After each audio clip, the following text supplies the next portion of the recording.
Now, I am joined in studio by Ciarán Mullally, and Ciarán is co-directing a play called Heart-Shaped Vinyl for Open House Players. Open House Players is a new drama group formed last March, and he's going to tell us a little bit about the group and a little bit about the play as well. You're very welcome to the Art Show on Tipp FM. A first for you, I do believe, yes? That's right, Dennis. Hopefully, wait, hold on, I open your microphone. Sorry about that. Hopefully this will be the first of many visits. Please God, yes, yeah. Right. Now, tell us about this group first, Open House Players.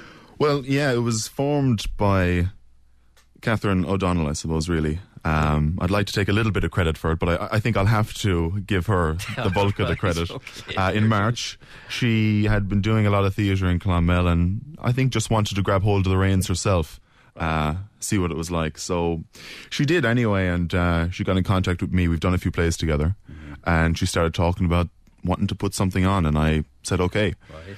And we started looking at plays and reading a lot of plays, and I came across this script by a guy, a local man, John Mortons from Kilkenny, involved with the Devious Theatre Company in Kilkenny. Fantastic group. I'd seen a few of their plays and found out that he wrote some of his plays, so I got in contact with him by email and asked him to send me on some of his scripts, and one of which was this play, Heart-Shaped Vinyl, and liked it an awful lot. Sent it on to Catherine straight away. She loved it. And immediately then we started talent scouting and casting and auditioning and all that kind of stuff.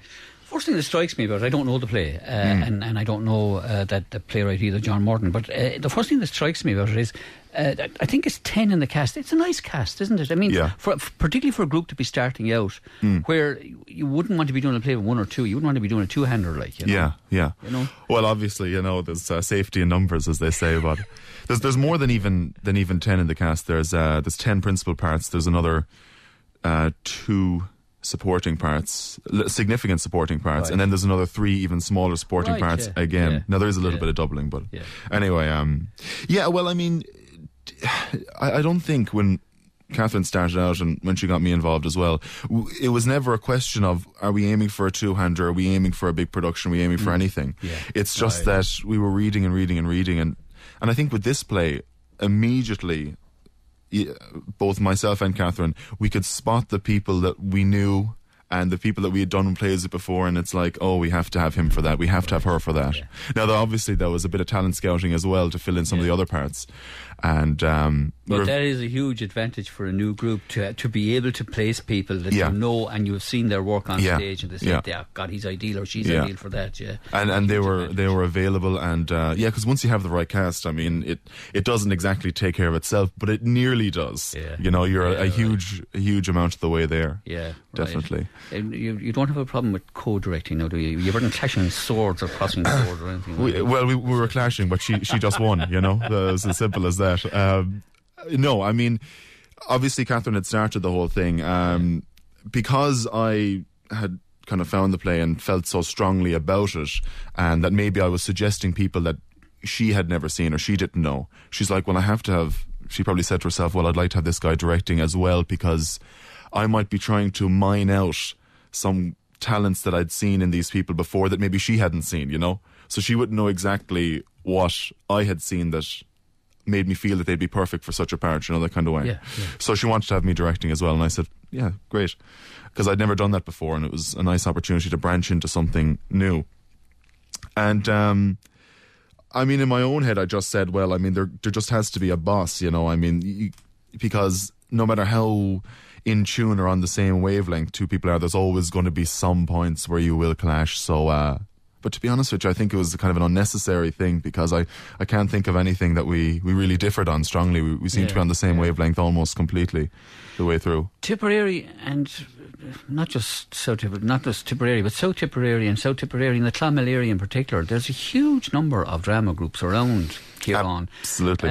Which I suppose during the season, because it basically is, you're going on quite late now with this play in June, because generally the winter months are the months that are accepted to be for plays and musicals and stuff like that. But it is. Are you dropping yourselves into an area where there is a whole load of competition? And I'm not talking about competition for talent or competition for plays. I'm talking about competition for audiences. For audiences, yeah. People have only so much money to spend on going to plays, you know. Well, that's true, but again, I mean, if you're just drawn to something, you, like Catherine was just drawn to setting up something herself, and myself and Catherine were just drawn to this play. Those kind of peripheral things, they never really come into it, you know. But you're absolutely right. I mean, there's a huge amount of not just theatre companies and drama groups, but quality groups, yes, with great reputations, and deservedly so. I mean, you just need to mention, I mean, the groups that are in Clonmel, the Theatre Guild, St Mary's Choral Society, you know, Carrick down the Brewery Lane.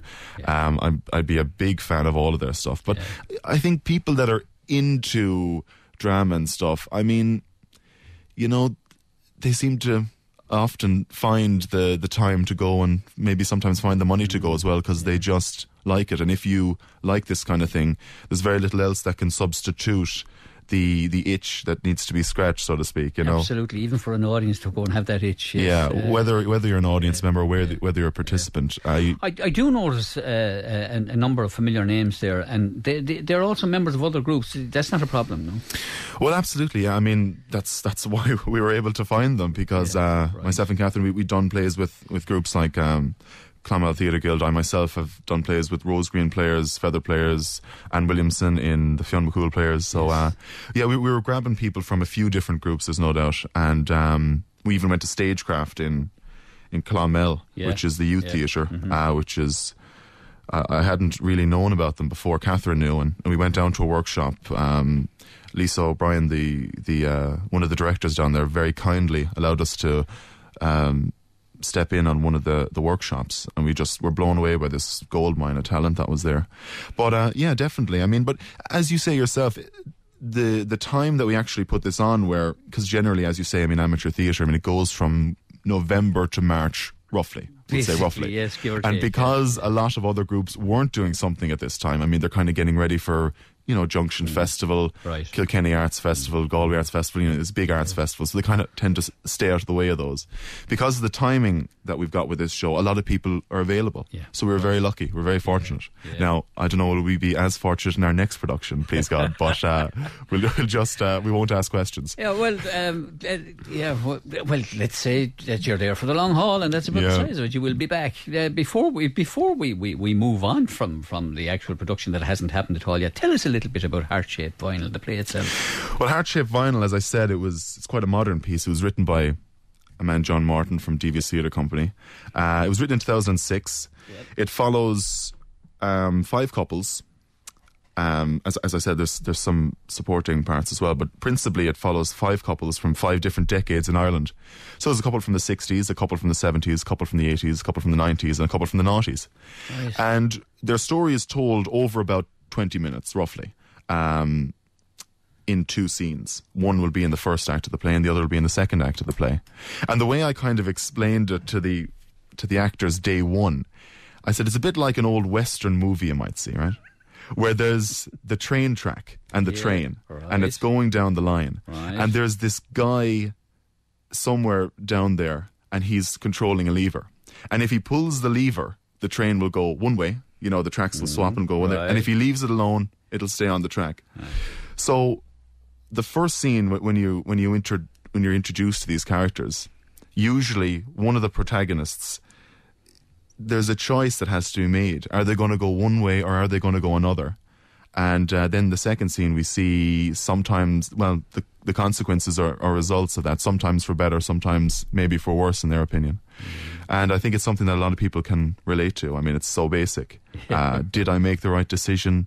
You know, I mean, about all things. I mean, there's everything from blind dates to marriage, to that girl or that guy that you fancied in secondary school, and it's all there, and being examined in the show. Right, very good. Sounds fairly comprehensive as a play, mind you. Yeah. Well, I mean, again, I just have to harp back to the writing. I mean, I got onto John in about March or April, I'm not sure exactly when, and he sent me on the script, and only a couple of weeks ago he sent me on this other script as well. He'd revised it again, you know, Not much changes, he said, but again, just tinkering around, never really satisfied. And it was written maybe 6 years ago, and it's a credit to the man that 6 years later he's still honing it. Yeah, can I tighten this up a little bit more?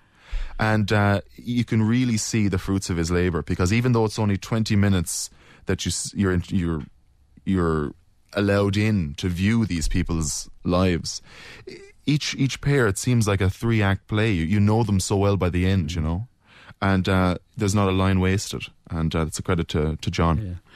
I only met you tonight for the first time, and we had a chat for about 10 minutes before downstairs before you came up and came on here, and to be honest with you, with the chat we were having, Ciarán, you strike me as, I know that drama is not your profession, but you have a huge passion about the thing.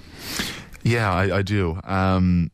Again, I mean, without sounding like a broken record, most people who are involved in it really do, because it's a unique skill. I think it's a valuable skill to have, whether you're a writer, whether you're a director, whether you're an actor. It's a unique skill, and again, there's nothing else quite like it. I mean, if you're sporty, there may be a few different things that will give you satisfaction. But especially for acting, there's just only the one thing for you. Yeah. And that's it. That's the stage. And the funny thing about it is, I mean, it can be a torturous task a lot of the time. Whether you're involved acting or directing, you probably know yourself. And it's loaded with disappointments, and it's loaded with frustrations. And yet somehow at the end of the day, it's always worth it. And I don't think I could put into words for you why it's worth it for me. I don't think a lot of the people in this show probably could. Or a lot of people who practice it, wherever they practice it, could, but it's always worth it. It's probably a sense of satisfaction, really, because it's certainly not a monetary thing. No, it's possibly to do with the fact that, let me think now if I can articulate it, you're allowed into something that you've no right to actually tinker in. I mean, from an audience's point of view, you can see a breakup, or you can see the coming together of soulmates, or whatever it is, and you can observe that.